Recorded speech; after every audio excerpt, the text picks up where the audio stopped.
কখনো কি মনে হয়েছে যে একা একা নিজেকে নিয়ে একটু টাইম দেই, একা নিজেকে নিয়ে একটু ভাবি, তাও গভীরভাবে? আমরা সংসার, পড়ালেখা, সন্তান, অন্যান্য সব মানুষগুলোর খুশির কথা চিন্তা করি।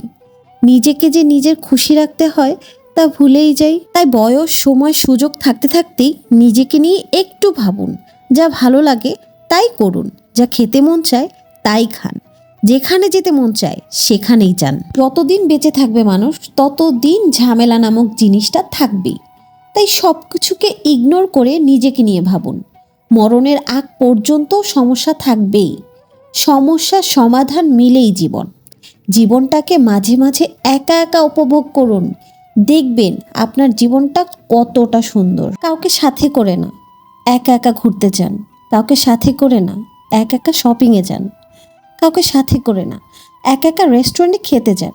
দেখবেন মনটা খুব ভালো লাগছে। জীবনের একটা সময় এমন একটা মোড়ে দাঁড়াবেন, তখন মনে হবে যে কিছুই করার হলো না জীবনে, জীবনটাই খুব বৃথা হয়ে গেল। তখন চাইলেও আফসোস করা ছাড়া আর কোনো উপায় থাকবে না। তাই সময় থাকতে এখনই নিজের জীবনটাকে উপভোগ করুন।